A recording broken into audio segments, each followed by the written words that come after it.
sayyidina wa maulana Muhammad tibbil qulub wa dawaiha wa afiatul abdan wa shifaiha wa nuril absar wa dhiyaiha wa qutil arwa wa gidaiha wa ala alihi wa sahbihi. Subhanaka la ilma lana illa ma 'allamtana innaka antal alimul hakim. Rabbi shrah li sadri wa yassir li amri wahlul 'uqdatam min lisani yafqahu qawli, amma ba'd.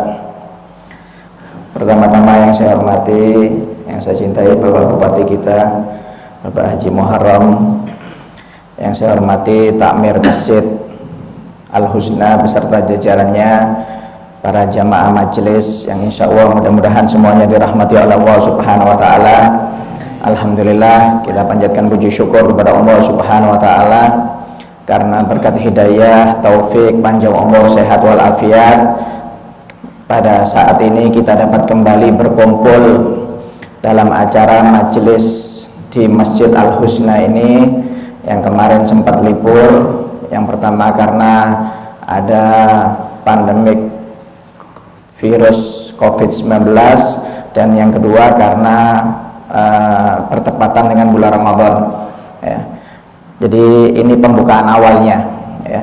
Jadi mudah-mudahan kita berharap kepada Allah Subhanahu wa Ta'ala, mudah-mudahan wabah virus ini cepat diangkat oleh Allah Subhanahu wa Ta'ala sehingga kita bisa menjalankan kehidupan dengan normal, dan mudah-mudahan bulan Ramadan kemarin bukan Ramadan terakhir buat kita masih dipanjangkan umur oleh Allah Subhanahu wa Ta'ala, sehat walafiat zahir maupun batin, dan bisa menangi bulan Ramadan di tahun-tahun yang akan datang. Amin ya rabbal alamin.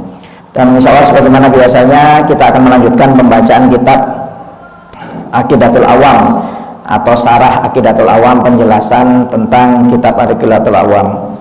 A'udzubillahi minasyaitonir rajim. Bismillahirrahmanirrahim. Abda'u bismillahirrahmani wa birrahimi da'imil ihsani falhamdulillahil qadimil awwali wal akhiril baqi bila tahawuli.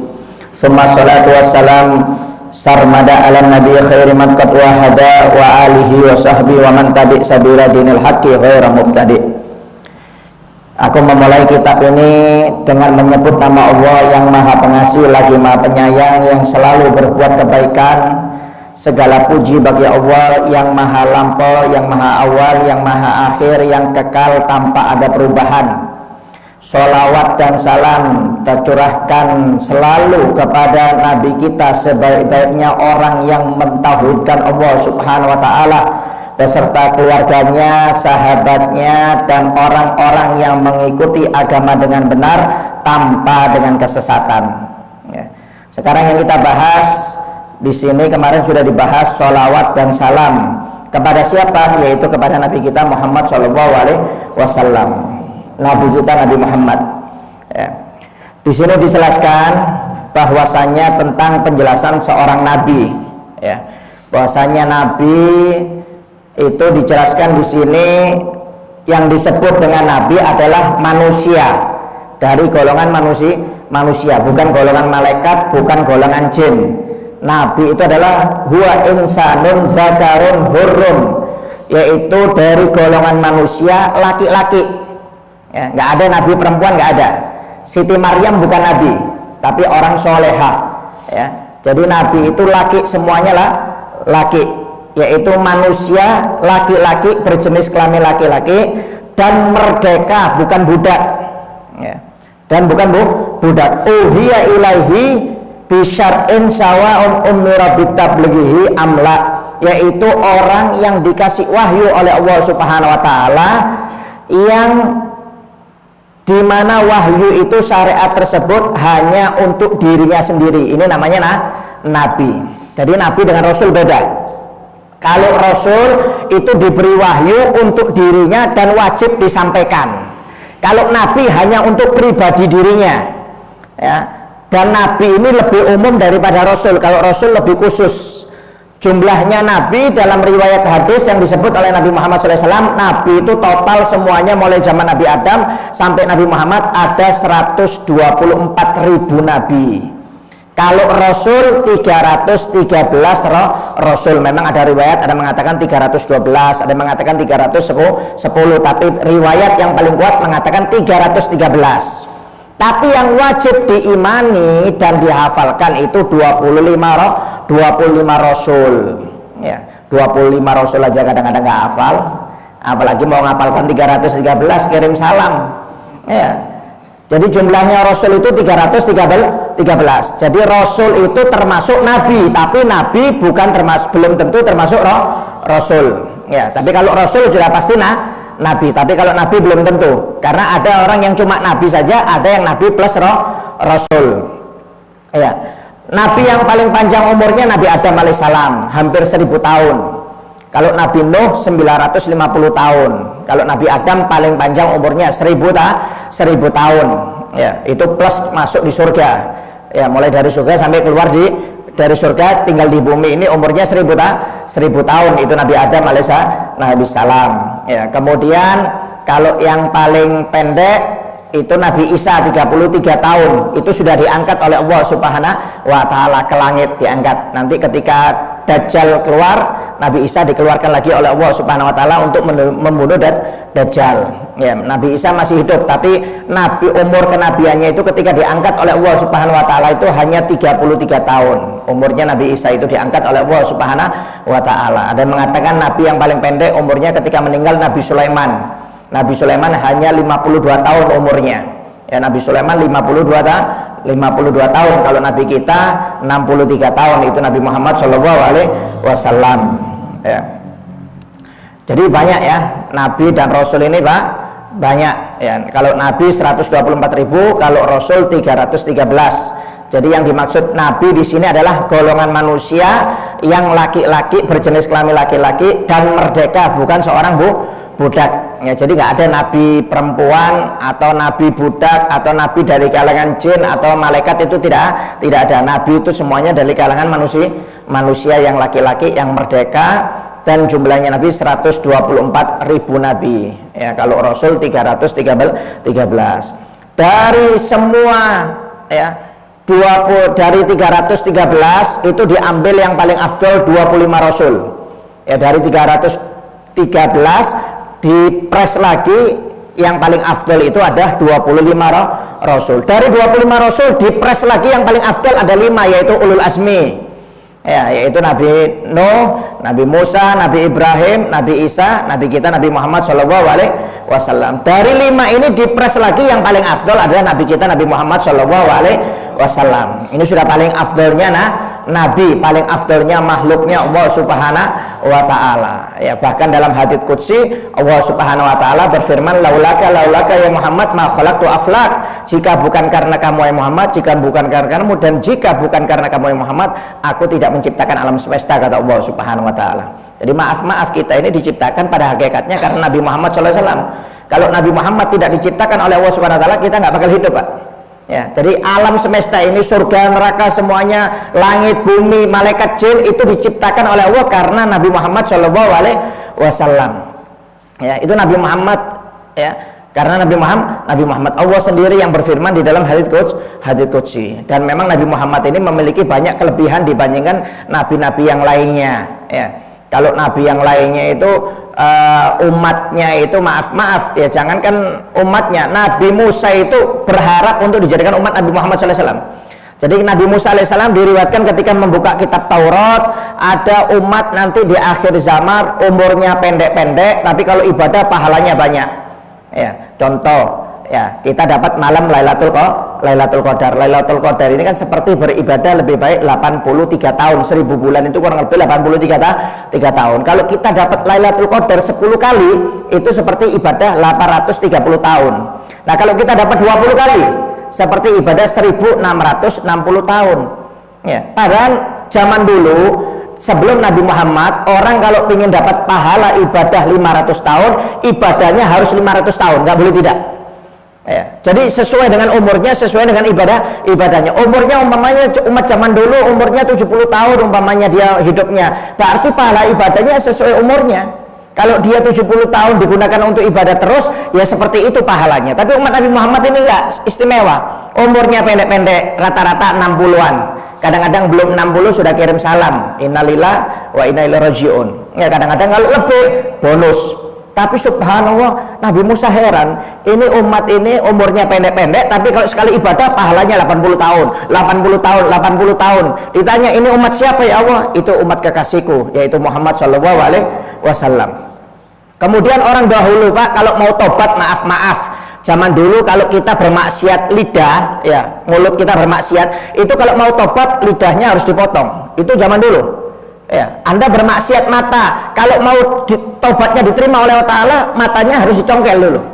Bahkan di dalam Al-Quran, tobatnya orang dulu itu di zaman Nabi Musa, kalau mau tobatnya diterima harus bunuh diri. Kalau bunuh diri baru tobatnya diterima oleh Allah Subhanahu Wa Ta'ala. Kalau nggak mati nggak diterima tobatnya. Itu disebutkan dalam Al-Quran. Tapi subhanallah umat Nabi Muhammad enggak. Ya, umat Nabi Muhammad cukup istighfar, sholat sunnah taubat, dijamin insya Allah diampuni dosanya oleh Allah Subhanahu Wa Ta'ala. Makanya Nabi Musa heran, ini umatnya umurnya pendek-pendek, pahala banyak, tapi kalau bermaksiat kok kelebihannya banyak, diundur oleh Allah Subhanahu Wa Ta'ala. Sampai Nabi Musa sendiri minta untuk dijadikan umat Nabi Muhammad Shallallahu Alaihi Wasallam. Ya, kata Allah Subhanahu Wa Ta'ala, istafaituka bi risalati, nggak bisa wahai Musa, aku sudah memilih engkau untuk menjadi rasul, pembawa risalahku. Bayangkan Nabi Musa seorang rasul ulul asmi minta kepada Allah untuk dijadikan umat Nabi Muhammad Shallallahu Alaihi Wasallam, tapi doanya nggak diterima oleh Allah Ta'ala. Kita yang bukan Nabi nggak pernah minta untuk jadi umat Nabi Muhammad, alhamdulillah keluar langsung dijadikan umat Nabi Muhammad Shallallahu Alaihi Wasallam. Umat Nabi Muhammad ini Pak, umat paling akhir zaman, tapi nanti hisapnya paling awal. Enak nggak Anda? Mestinya kan yang hisap awal itu kan umat Nabi Adam, karena dia umat terlebih dahulu. Ini enggak. Umat Nabi Muhammad ini umat akhir, paling akhir, tapi nanti hisapnya paling awal. Itu keistimewaan umat Nabi Muhammad Shallallahu Alaihi Wasallam. Ya, bayangkan kalau umat Nabi Muhammad ini ditaruh di awal, itu karena apa? Kecintaan Allah kepada Nabi Muhammad. Seandainya kalau umat, ya kita pikirkan aja, kalau kita dijadikan umat Nabi Muhammad ini nabi pertama, bayangkan kalau orang yang bermaksiat, adabnya itu berapa puluh tahun dikubur sampai dibangkitkan hari kiamat. Bisa Anda bayangkan? Kalau umat Nabi Muhammad ini dijadikan umat yang pertama loh ya, seperti Nabi Adam, kalau dia bermaksiat masuk kubur kan, di kubur kan orang kalau masuk kubur ini kan pilihannya dua, kalau nggak disiksa dapat nikmat, itu pilihannya sudah. Jadi kalau dia ahli maksiat disiksa oleh Allah sampai hari kiamat dibangkitkan, kalau dia ahli ibadah dapat nikmat di dalam kubur sampai hari kiamat dibangkitkan. Saking cintanya Allah kepada Nabi Muhammad, nggak mau kalau ada umat Nabi Muhammad yang bermaksiat, nggak mau lama-lama dikubur. Itu kasihan Allah Subhanahu Wa Ta'ala. Makanya dijadikan umat akhir zaman. Bahkan umat Nabi Muhammad nanti dibagi menjadi sepertiga di padang mahsyar, sepertiga masuk surga tanpa hisab. Allahumma ja'alna minhum. Mudah-mudahan kita masuk sepertiga yang pertama. Ya, nanti yang sepertiga yang kedua dihisab dulu, baru masuk surga. Dihisab dulu. Ya.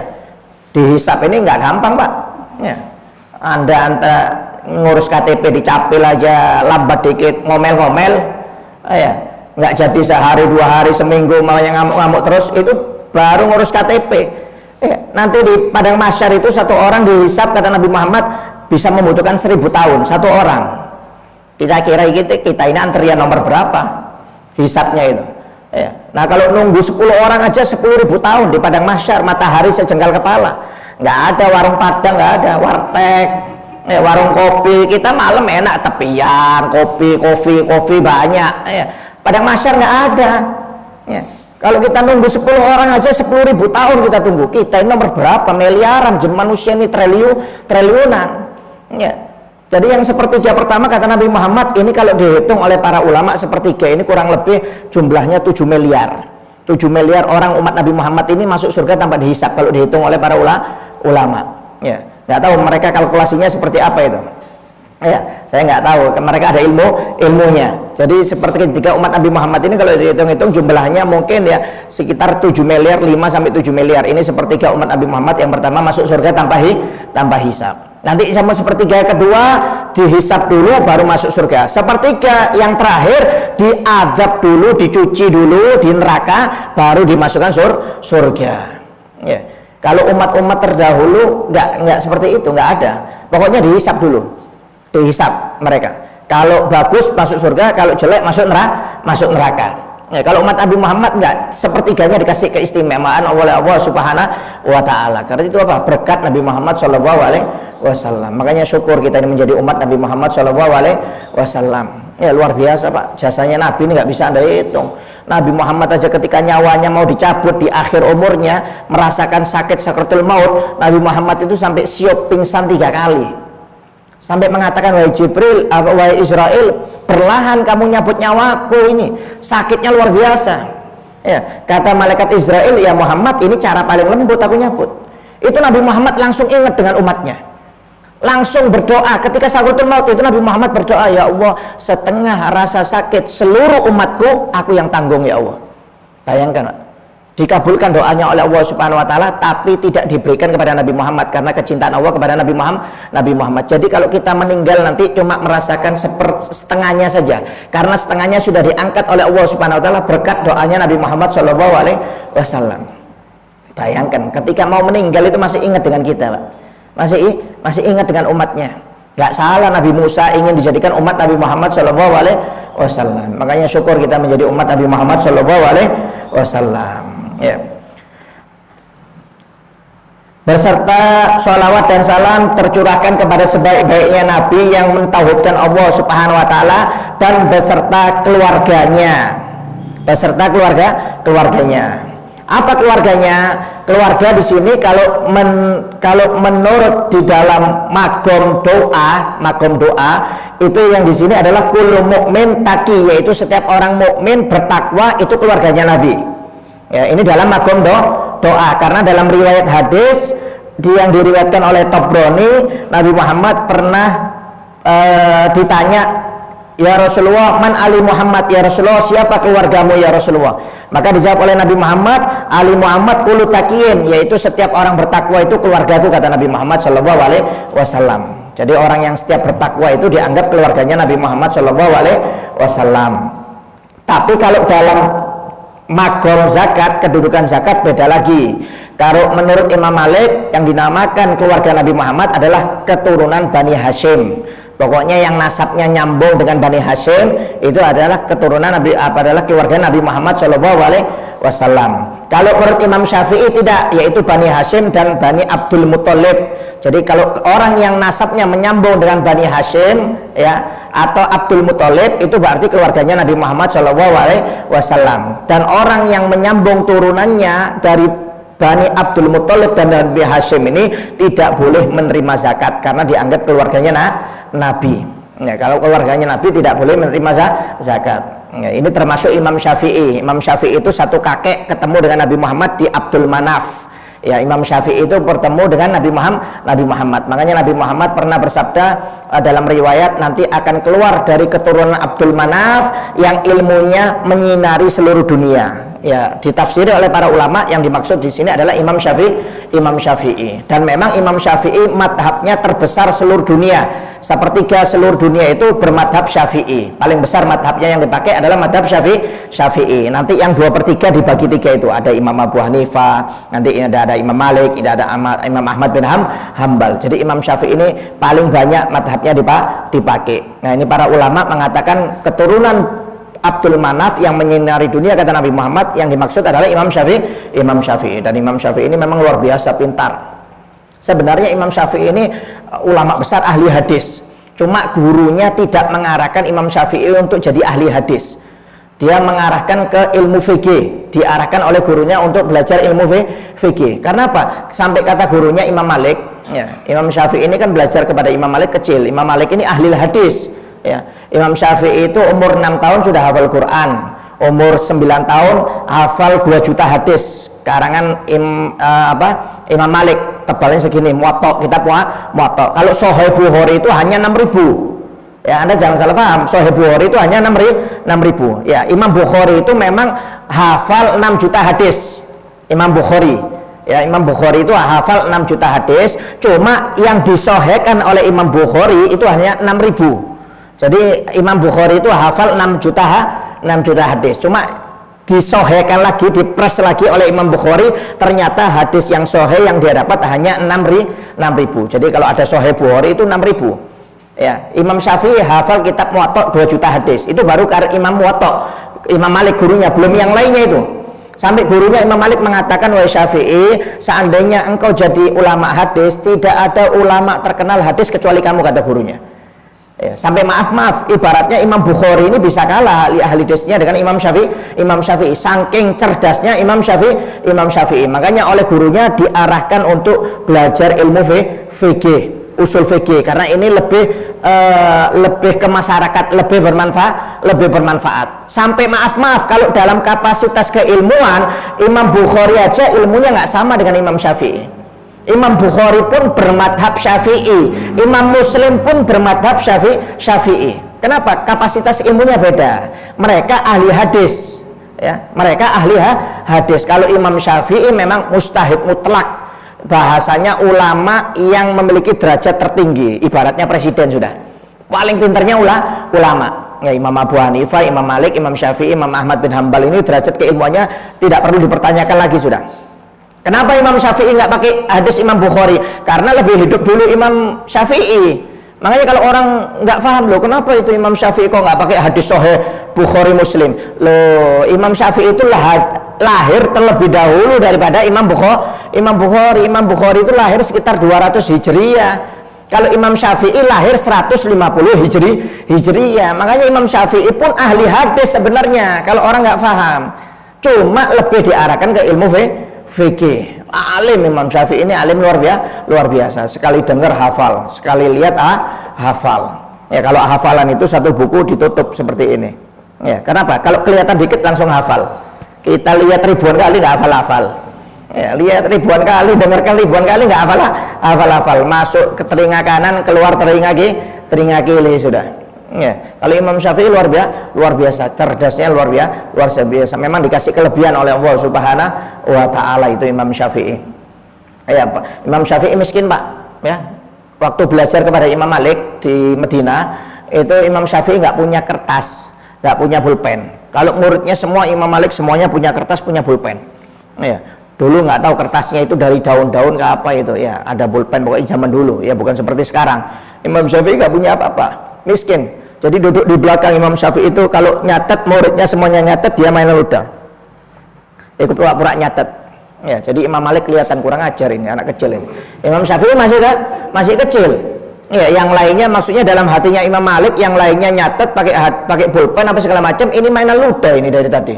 Ya, pokoknya pura-pura nyatet. Habis pengajian lama, jelaskan Imam Malik 1 jam, dipanggil itu dari belakang. Kamu yang duduk belakang sini, maju, kata Imam Malik. Saya lihat dari tadi kamu ini mainan ludah, kamu nggak menerangkan ilmu saya. Sudah guru, saya itu nyatet. Apa dari tadi kamu mainan ludah, kamu catat? Mana catatannya, kata gurunya. Kalau semuanya ini ada catatannya. Sudah wahai guru, di sini katanya. Di sini. Coba diulangi oleh Imam Syafi'i, dijelaskan mulai awal Imam Malik ngomong sampai titik komanya itu dijelaskan. Berhentinya. Sampai Imam Malik heran, ini berarti bukan orang biasa ini. Langsung Imam Syafi'i ini ditahasus kepada Imam Malik, belajar khusus, nggak ikut gabung dengan yang lainnya. Makanya umur 12 tahun langsung hafal kitab Muwatta 2 juta hadis. Itu dengan sanadnya loh ya, bukan hadisnya saja loh ya. Dari anfulan anir Rasulullah SAW qol, itu lengkap dengan sanadnya. Kalau orang cuma langsung qala Rasulullah SAW banyak hafal, tapi kalau dengan sanadnya nggak sembarangan orang. Itu hafal dengan sanadnya Imam Syafi'i. Pintar sampai ketika umur 20 tahun jadi mufti. Umur 20 tahun jadi mufti. Padahal mufti zaman dulu itu harus tua-tua, ilmunya, kapasitasnya harus tinggi. Umur 40, 50. Ini umur 20 sudah jadi mufti Imam Syafi'i. Jadi penggantinya Imam Malik kalau ngajar di Masjid Nabawi. Saking pinternya Imam Syafi'i. Dan memang pendidikan ibunya luar biasa. Luar biasa. Ya, sampai Imam Syafi'i itu pernah dikirim ke Baghdad oleh ibunya untuk belajar, ya, karena sudah nggak bertemu sekitar 3 tahun 2 tahun. Imam Syafi'i ini senang, saking gembiranya, seneng, lupa nggak salam, ngetok pintu ini nggak salam, saking pingin ketemu dengan ibunya. Ya lumrah, karena lama nggak ketemu, karena ngetok nggak salam sama ibunya diusir, pulang kamu, pergi lagi belajar kepada Imam Waqi ilmu adab, kamu nggak punya adab, kata ibunya. Bayangkan, ibunya sebenarnya kangen, cuma saking pingin Imam Syafi'i ini jadi orang sukses, ya, jadi orang yang beradab, diajari ilmu adab oleh ibunya. Bayangkan 2-3 tahun nggak pernah ketemu ibunya, saking senangnya gara-gara lupa saja Imam Syafi'i ngetok pintu rumahnya itu, nggak mengucapkan salam, diusir oleh ibunya, suruh belajar adab kepada Imam Waqi selama setahun. Setelah selesai belajar adab baru pulang Imam Syafi'i. Kalau kita Pak, waduh, anak nggak ketemu, anak baru mondok 2 bulan aja sudah nangis-nangis, kita ditelepon terus anak itu. Ya, ini ibunya saking sabarnya ibunya, tapi nggak salah, akhirnya jadi Imam Syafi'i luar biasa. Dan Imam Syafi'i ini adalah keturunan Abdul Manaf, satu kakek dengan Nabi Muhammad SAW.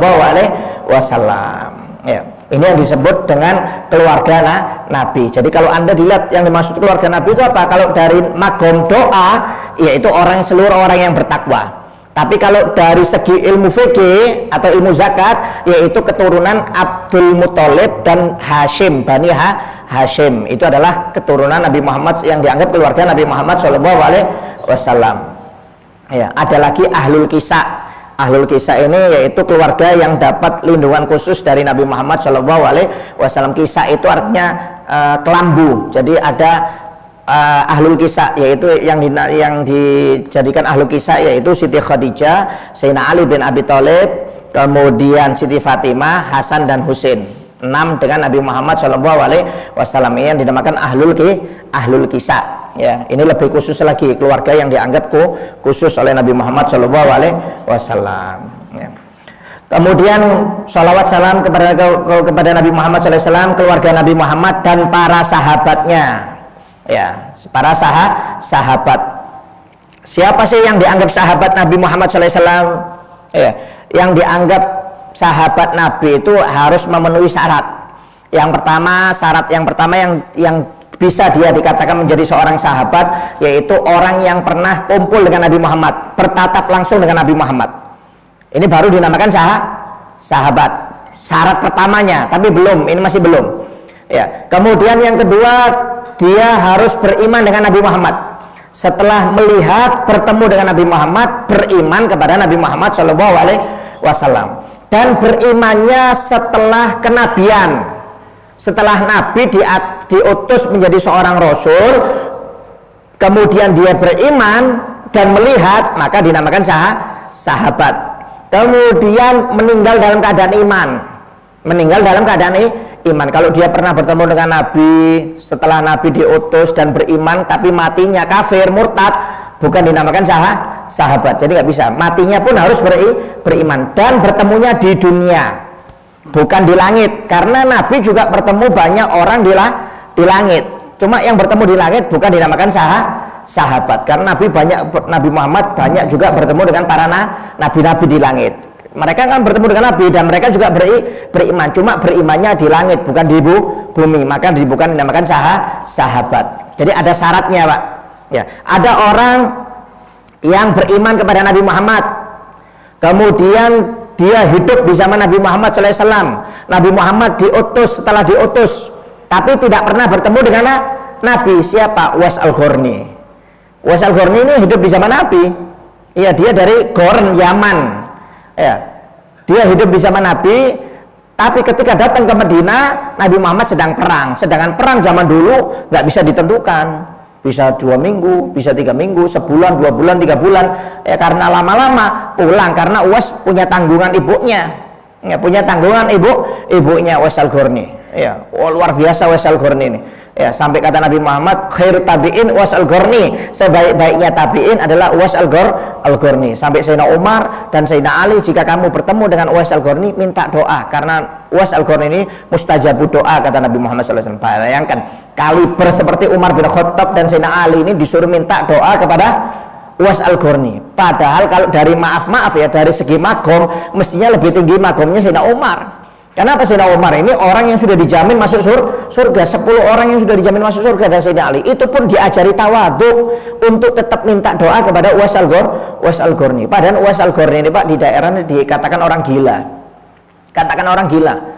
Ya. Uwais Al-Qarni itu dulu ibunya pengen berangkat haji. Uwais Al-Qarni ini nggak punya apa-apa, nggak punya uang untuk biaya. Zaman dulu kan kalau dari Yaman ke mana? Ke Madinah atau Mekah itu kendaraan yang paling mahal itu kuda. Uwais Al-Qarni ini nggak punya uang, miskin. Ya, akhirnya dia punya 1 ekor kambing, 1 ekor kambing. Kata Uwais Al-Qarni, kalau saya beli hewan untuk membawa ibu saya untuk haji, nggak mampu, uang nggak ada, berarti saya harus gendong. Kalau gendong ibu saya harus latihan dulu, harus latihan. Uwais Al-Qarni ini punya satu kambing kecil, Pak. Jadi Uwais Al-Qarni ini tiap hari di pagi itu diangkat kambingnya, ditaruh di sini, naik ke atas gunung, latihannya naik ke atas gunung tiap hari. Kambingnya ini dikasih makan terus, jadi tiap hari itu timbangannya naik, sampai dalam riwayat timbangan kambingnya ini hampir 100 kilo, hampir 100 kilo. Jadi pagi itu diangkat, latihannya itu fitnessnya Uwais Al-Qarni itu, naik ke gunung, turun lagi, naik ke gunung, turun lagi, mulai kambing itu kecil sampai kambingnya 100 kilo, saking besarnya. Sudah siap, baru ibunya yang digendong oleh Uwais Al-Qarni berangkat ke Madinah dan Mekah untuk melaksanakan ibadah haji. Bayangkan Pak, gendong ibunya. Memang Uwais Al-Qarni ini mustajab doanya, kata Nabi Muhammad. Salah satunya sebabnya karena dia berbakti dengan ibunya. Cintanya dengan ibunya luar biasa. Kalau dapat uang, sepertiga untuk ibunya, sepertiga disedekahkan, sepertiga untuk biaya makan tiap hari. Itu kerjaannya Uwais Al-Qarni kalau dapat uang itu. Pokoknya sepertiga untuk ibunya, sepertiga disedekahkan, sepertiga untuk kebutuhan hidup di hari itu. Ya. Uwais Al-Qarni ini miskin, dianggap orang gila oleh orang-orang, dianggap orang gila. Ya, karena kangen bertemu dengan Nabi Muhammad, minta izin, kata ibunya, jangan lama-lama. Ya, kamu perjalanan aja sudah berapa bulan PP ini, kata ibunya. Saya sendirian sudah tua, nggak mampu. Iya Bu, dapat izin langsung berangkat. Nggak tahunya sampai Medina Nabi Muhammad lagi perang. Ya, lagi perang. Akhirnya kirim salam kepada Siti Aisyah, sampaikan aku Uwais Al-Qarni dari Yaman, tidak bisa bertemu dengan Nabi karena masih ada tanggungan ibu pulang. Akhirnya pulang Uwais Al-Qarni. Nabi Muhammad gak lama, berapa hari, berapa minggu kemudian datang, langsung berkata. Siti Aisyah belum berkata, Nabi Muhammad sudah berkata, wahai Aisyah, apakah ada orang dari Goren datang ke sini? Ada ya Rasulullah. Ya, cirinya seperti ini, ada ya Rasulullah. Akhirnya dipanggil Abu Bakar dan Umar, Sayyidina Umar dan Sayyidina Ali. Wahai Sayyidina Ali, wahai Umar, kalau kamu kelak nanti setelah aku meninggal bertemu dengan Uwais Al-Qarni, carilah orang tersebut dan minta doa kepada orang tersebut, kata Nabi Muhammad. Jadi setiap orang musim haji itu Sayyidina Umar dan Ali itu kerjaannya nyari orang dari Yaman. Siapa dari Yaman dikumpulkan sendiri. Setelah datang dari Yaman, siapa dari kota Goren, dicari orang dari kota Goren itu. Kalau nggak ada, tahun depannya dicari lagi. Sampai di zaman Khalifah Umar bin Khattab baru ketemu ini Uwais Al-Qarni. Ya, dari Goren, siapa dari Goren? Siapa yang namanya di antara kalian namanya Uwais? Kata orang tersebut, orang yang dari Goren ada, tapi itu tukang cuci kuda kita, onta kita. Ya, orangnya agak bahasanya maaf, ada apa ya, sedeng sedikit. Ya, agak beleng-beleng, agak beleng dongo sedikit. Ya, itu sedang mandikan kuda kita. Panggil, kata Sayyidina Umar. Nggak taunya betul. Dilihat tandanya, ada tandanya di pundaknya, betul ini Uwais Al-Qarni. Langsung Sayyidina Umar dan Sayyidina Ali, kami dapat perintah dari Nabi untuk minta doa kepadamu. Orang-orang langsung heran semuanya. Yang dari Goren ini heran. Ini dianggap orang gila loh ini. Uwais Al-Qarni ini dianggap orang gila, dianggap beleng-beleng. Ya. Sayyidina Umar minta doa langsung dengan Sayyidina Ali minta doa. Oh, kata Uwais Al-Qarni, wahai engkau ini sahabat Nabi, sudah dijamin masuk surga. Saya ini orang biasa, mestinya kamu yang mendoakan saya. Tidak, ini perintah dari Nabi. Kalau perintah dari Nabi wajib saya jalankan, kata Sayyidina Umar. Akhirnya Uwais terpaksa mendoakan mereka berdua. Ya, setelah mendoakan mereka berdua, Uwais berdoa kepada Allah untuk dicabut nyawanya. Karena maaf bahasanya magomnya sudah diketahui oleh orang lain. Dia lebih suka orang itu menghina dirinya, tidak diketahui kedudukannya di sisi Allah daripada diketahui. Subhanallah. Gak lama kemudian Uwais Al-Qarni meninggal. Ya, setelah kedudukannya dibuka oleh Allah Taala, meninggal dunia. Makanya di sini kita diajarkan jangan sampai pernah suudzon dengan seseorang. Jangan dilihat dari pakaiannya. Ya. Jangan dilihat dari pakaiannya. Kadang-kadang maaf yang compang-camping itu ternyata kekasihnya Allah Subhanahu wa Ta'ala. Kata Nabi Muhammad dalam hadisnya, berapa banyak orang yang berpakaian compang-camping ditolak di setiap pintu rumah. Ditolak di setiap pintu rumah. Seandainya mereka berdoa, doanya tidak pernah ditolak oleh Allah Subhanahu wa Ta'ala. Hati-hati, kita jangan pernah menghina orang yang kelihatannya maaf mungkin miskin, nggak karuan, bajunya, mukanya bau segala macam. Mungkin itu kekasihnya Allah Subhanahu wa Ta'ala. Kenapa? Karena kebersihan hati mereka. Kita ini maaf pakaiannya aja bersih, tapi hatinya waduh waliyadzubillah min dzalik. Ada sombong, iri, dengki, cinta dunia masihan. Kita ini penampilannya yang baik. Kalau orang dulu itu hatinya yang baik. Ya, makanya maaf orang itu lebih diutamakan memiliki hati yang bagus. Kan kata Nabi Muhammad, di dalam tubuh itu kan ada segumpal daging. Kalau segumpal daging ini bagus, maka seluruhnya bagus, yaitu hati. Dan hati ini tempat pandangan Allah Subhanahu wa Ta'ala. Kita kadang-kadang nggak bisa Pak dilihat dari dohirnya, itu nggak bisa. Memang harus dari hati. Makanya orang dulu lebih senang hatinya anaknya diperbaiki daripada ibadah dohir. Kalau orang sekarang ini kadang-kadang salah paham.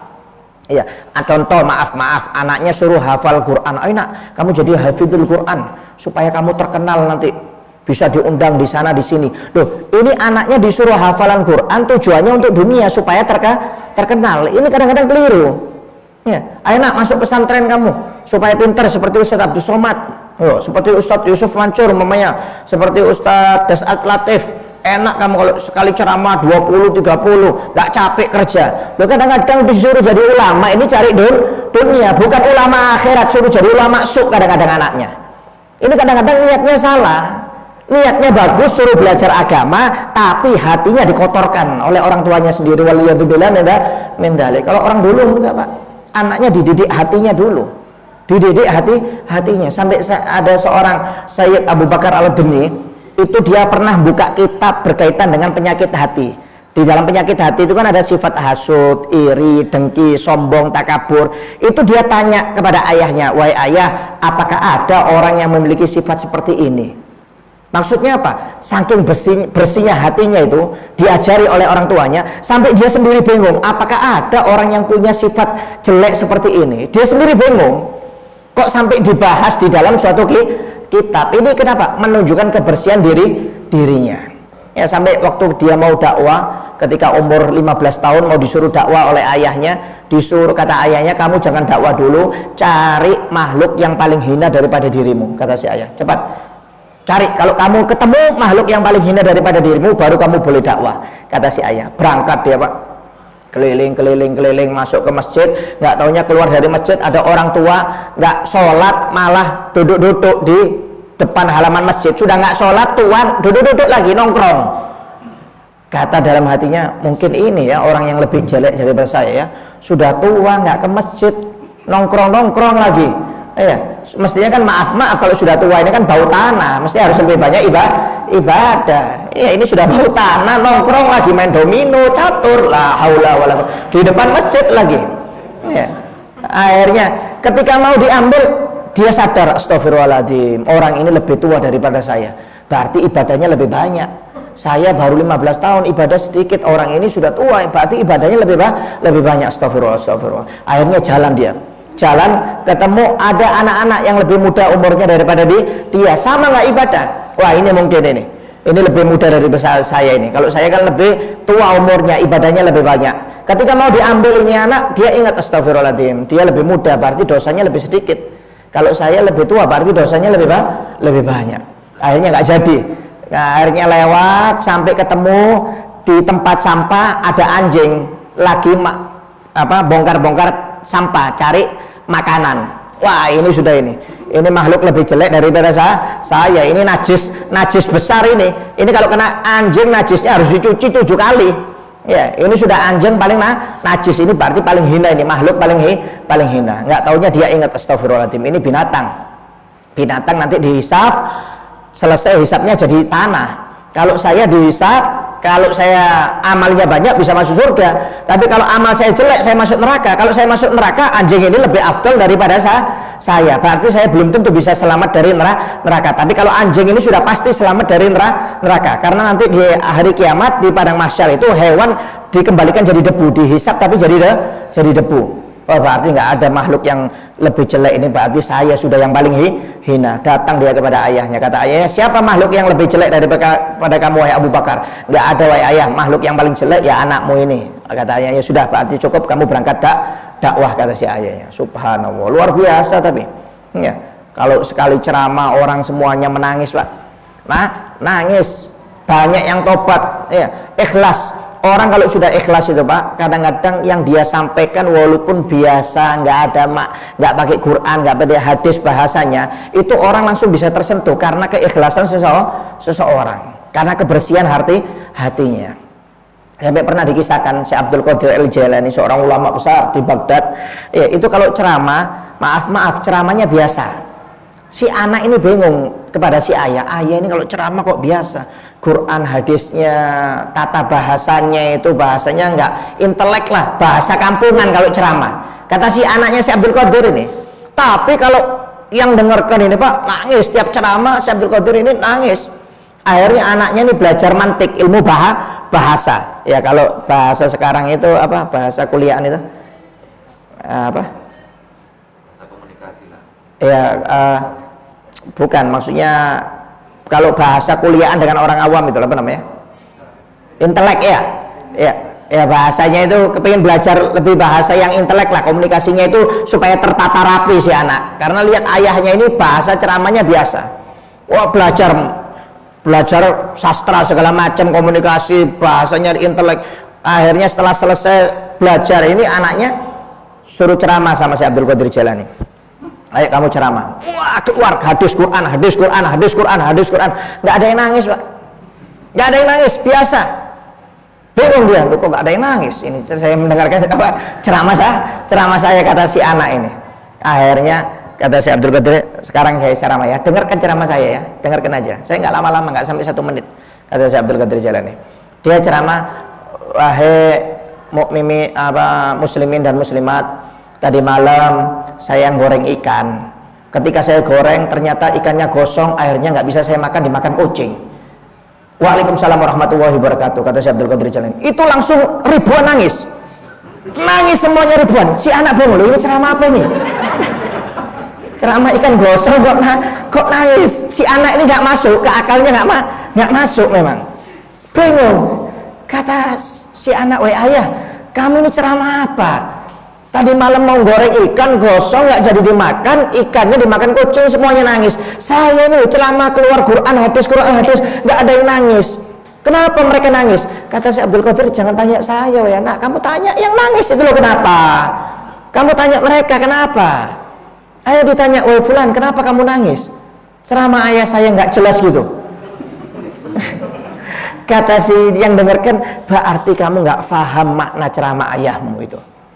Ceramah ayahmu itu adalah maksudnya dia goreng ikan, dia memperbanyak ibadah kepada Allah Subhanahu wa taala. Dia sholat, dia ngaji, ya dia dakwah segala macam, dzikir, puasa segala macam. Tapi akhirnya kosong. Yaitu gara-gara salah niat, tidak diterima oleh Allah Subhanahu wa taala. Gosong. Ya, gosong. Bahasanya gosong itu amalnya tidak diterima, dimakan kucing, itu ibaratnya dimasukkan ke dalam neraka. Gak bermanfaat. Itu ibarat ceramah dari ayahmu. Bayangkan orang yang bahasanya itu saking ikhlasnya si Abdul Qadir Jailani itu, kalau bahasa ceramahnya itu walaupun gak jelas atau biasa bahasanya, itu langsung difahamkan oleh Allah Subhanahu wa taala. Saking ikhlasnya si Abdul Qadir Jailani. Kalau saya ceramah kayak gitu Pak, ya gak nyambung semuanya sampai. Oh, Abib lagi sakit flu ini modelnya ini, lagi migrain vertigo mungkin ini ceramah. Kalau saya ceramah seperti itu nggak paham Anda. Tapi kalau subhanallah, kalau orang ikhlas, ulama ikhlas yang besar-besar seperti saya Abdul Qadir Jailani, langsung dikasih pemahaman sendiri oleh Allah Subhanahu wa taala. Luar biasa. Ya, luar biasa. Makanya penting menata hati ini penting. Ya, ini yang ditanamkan oleh Nabi Muhammad SAW. Ya, hati ini penting Pak. Ya, yang maaf walaupun amalan kita biasa, tapi kalau hati ini bersih, insya Allah aman. Ya, sampai Nabi Muhammad di dalam suatu majelis seperti ini, Nabi Muhammad mengatakan, saya tirajulun min ahlil jannah, sebentar lagi akan datang penghuni surga, kata Nabi Muhammad. Sahabat noleh ke belakang semuanya, siapa ini yang masuk? Apakah Abu Bakar, Umar, Utsman? Nggak taunya sahabat orang awam, yang dimana sahabat itu banyak yang nggak kenal. Siapa ini? Kok dikatakan ahli surga? Besoknya lagi Nabi Muhammad pengajian seperti ini mengatakan, saya tirajulun min ahlil jannah, sebentar lagi akan masuk pemuda dari surga, dari sifatnya orang surga, min ahli surga, kata Nabi Muhammad. Noleh lagi ke belakang sahabat, nggak taunya sama orang yang kedua yang kemarin itu, orang yang kemarin disebut Nabi masuk lagi 2 kali, kata Nabi. Akhirnya 3 hari Nabi Muhammad mengatakan, saya tirajul min ahli jannah, sebentar lagi akan masuk penghuni surga, kata Nabi Muhammad, pemuda penghuni surga. Nggak taunya sama Pak, pemuda tersebut 3 kali berturut-turut dikatakan oleh Nabi Muhammad sebagai penghuni surga. Padahal sahabat itu nggak ada yang kenal dengan orang tersebut. Akhirnya Abdullah bin Abbas pengen tahu, didatangi, diikuti rumahnya, ketahuan rumahnya. Abdullah bin Abbas nginep di rumah sahabat tersebut 3 hari 3 malam, pengen dilihat apa amalannya yang istimewa. Ternyata nggak ada yang istimewa Pak, biasa, pagi keluar kerja, sore pulang, malam nanti makan apa, sholat, habis sholat isya istirahat, sebelum subuh bangun, seperti itu. Kalau Abu Bakar kan kelihatan sodakohnya, Sayyidina Utsman hatam Quran tiap hari, Sayyidina Ali mulai isya sampai subuh sholat, kelihatan. Ini nggak kelihatan sama sekali, ibadahnya nggak kelihatan. Saya Abdul bin Abbas bingung, orang seperti ini kok dikatakan ahli surga. Akhirnya Abdul bin Abbas bertanya, wahai fulan, minta maaf, saya nginep di rumahmu 3 hari 3 malam ini karena Nabi Muhammad mengatakan 3 kali bertutur dalam majelisnya engkau dikatakan sebagai ahli surga. Apa amalanmu ini? Kata pemuda tersebut, saya tidak punya amalan yang bagus, saya cuma memiliki hati yang tidak pernah hasut, iri, dengki. Dan saya kalau mau tidur, kalau ada orang yang berbuat salah dengan saya, dohir maupun batin, sebelum dia minta maaf atau tidak minta maaf, saya maafkan semuanya. Dan kalau saya berbuat salah kepada orang, dohir maupun batin, saya tidak akan tidur kecuali minta maaf dulu kepada orang tersebut. Jadi kerjaannya memaafkan orang kalau mau tidur, ya, dohir maupun batin. Dohir itu langsung Pak, kalau batin itu dalam hati, eleknya ini, jeleknya orang ini, giginya kuning, hitamnya mukanya, ini batin, ini maksiat batin. Jadi dia kalau ada orang yang berbuat jelek kepada dia, dohir maupun batin, sebelum minta maaf sudah dimaafkan. Itu aja amalannya, subhanallah, sudah dianggap ahli surga oleh Nabi Muhammad SAW. Bisa sudah waktunya? Ya. 5 menit lagi. Ya, penting Pak. Ya, nata hati ini penting. Makanya maaf, lebih baik bahasanya kita amalnya biasa-biasa saja, nggak usah berlebihan, tapi hati dijaga. Ikhlas karena Allah Ta'ala, jangan sampai ada iri, hasud, dengki, apalagi dendam, waliyadzubillah min dzalik, merugikan kita sendiri. Manfaatnya nggak ada, ruginya banyak. Ya, jangan hati ini, maaf kalau kita marah sama orang umpamanya 3 hari lah, lebih dari 3 hari jangan, nggak barokah. Ya, maaf sampai dalam hadis Nabi Muhammad mengatakan, kita kan disunahkan puasa setiap hari Kamis, Senin sama Kamis. Kalau Senin karena hari kelahiran Nabi, kalau Kamis itu karena amal kita diangkat setiap minggunya oleh Allah Subhanahu wa Ta'ala. Makanya Nabi Muhammad mengatakan, aku senang ketika amalku diangkat, aku dalam keadaan berpuasa. Makanya disunahkan puasa ke Kamis. Tapi kata Nabi Muhammad, kalau orang yang memutus tali silaturahmi, yang nggak mau memaafkan kesalahan orang lain atau tidak mau meminta maaf, itu setiap hari Kamis amal ibadahnya nggak diangkat oleh Allah Subhanahu wa Ta'ala, dibiarkan tergeletak di dunia. Jadi hati-hati. Ya, kalau kita maaf dendam sama orang, dengan keluarga, apa kawan, hati-hati, bahaya. Amal kita nggak bakal diangkat oleh Allah Subhanahu wa Ta'ala sampai kita islah. Dan ini islah ini berkaitan dengan hati Pak, nggak sembarangan. Makanya Nabi Muhammad mengatakan kalau marah jangan lama-lama, 3 hari aja. Setelah 3 hari maafan. Jangan sampai kita marah 7 turunan kamu saya sumpah nggak saya maafkan. Ngalah-ngalahi iblis ini. Iblis nggak pernah sumpah 7 turunan. Ya, Fir'aun apa segala macam. Ini sumpah serapah 7 turunan. Waliyadzubillah min dzalik. Kita ini baru didolimi ya baru kelas rendah. Nabi Muhammad itu loh, sholat dikasih kotoran, masuk kota Taif dilempar, sampai ditawari oleh malaikat Jibril, wahai Muhammad, apakah ingin aku angkat gunung Uhud ini aku timpas, apa gunung Taif ini aku timpas kepada penduduk Taif? Kata Nabi Muhammad, jangan. Kalau mereka nggak beriman, aku berharap anak cucu mereka beriman. Subhanallah. Kalau kita Pak, tuh gimana Beb? Kita hampas kata malaikat Jibril, hampas, jangan disisakan. Ya, kalau kita ya, Nabi Muhammad enggak, Nabi Muhammad sabar. Nabi Muhammad kalau diganggu dirinya sabar, makanya dinamakan halim, yaitu orang yang nggak pernah marah walaupun diganggu ribuan kali. Nabi Muhammad nggak pernah marah Pak. Kalau manusia ini sabar, ada batasannya. 1 kali, 2 kali, 3 kali marah, ada batasannya. Kadang-kadang 1 kali langsung marah, nggak sabar sama sekali. Kalau Nabi Muhammad bukan sabar lagi, halim, sifatnya halim, orang yang nggak pernah marah. Sampai berapa kali orang yang masuk Islam gara-gara pemaaf, sifat pemaaf dan sabarnya Nabi Muhammad SAW. Ya, orang Yahudi yang buta dikasih makan terus oleh Nabi Muhammad sampai masuk Islam, padahal dicaci terus oleh Nabi Muhammad, siang pagi siang malam dikasih makan, tapi Nabi Muhammad dicaci, tapi Nabi Muhammad sabar sampai masuk Islam. Ada Nabi Muhammad setiap sholat di depan Ka'bah dikasih kotoran segala macam, akhirnya orangnya ketika sakit yang ngasih kotoran dijenguk, dikasih buah-buahan oleh Nabi Muhammad, langsung masuk Islam orangnya. Kenapa? Karena kesabaran Nabi Muhammad SAW. Ya, kalau kita jangan kasih kotoran, serempet gini aja, senggolan dikit langsung bertengkar sudah. Ya, langsung bertengkar. Waliyadzubillah min dzalik. Ya, jadi harus lebih bagus masalah hati, dan ini yang diamalkan oleh tabi'in Uwais Al-Qarni. Luar biasa kelebihan yang Allah berikan kepada Uwais Al-Qarni. Jadi kata Nabi Muhammad, sebaik-baiknya tabi'in adalah Uwais Al-Qarni. Tapi Uwais Al-Qarni ini tidak pernah bertemu dengan Nabi Muhammad. Ada yang beriman kepada Nabi Muhammad, bertemu dengan Nabi Muhammad, tapi sebelum Nabi Muhammad diutus menjadi nabi, yaitu pendeta Yahudi di Syria, di Syam. Jadi Nabi Muhammad ketika masih kecil diajak berdagang oleh pamannya Abu Thalib, ketemu pendeta di sana. Pendeta ini lihat Nabi Muhammad ada ciri-ciri kenabian. Kata pendeta tersebut, "Wahai fulan, bawa pulang, ini nabi akhir zaman. Kalau enggak bakal dibunuh." Banyak pendeta Yahudi yang nunggu, kata pendeta tersebut. "Saksikan aku beriman kepada bocah ini, aku akan menjadi pengikut umatnya." Ya, tapi nggak bisa. Karena apa? Nabi belum diangkat menjadi Rasul. Walaupun dia pernah bertemu dengan Nabi, beriman kepada Nabi, ya, tapi karena Nabi belum diangkat menjadi Rasul, bukan dinamakan sahabat. Ya, wallahu a'lam bishawab. Ya, mudah-mudahan bisa bermanfaat yang sedikit ini, khususnya bagi Al-Fakir sendiri. Wabillahi taufiq wal hidayah, wa ridha wal inayah. Wassalamualaikum warahmatullahi wabarakatuh.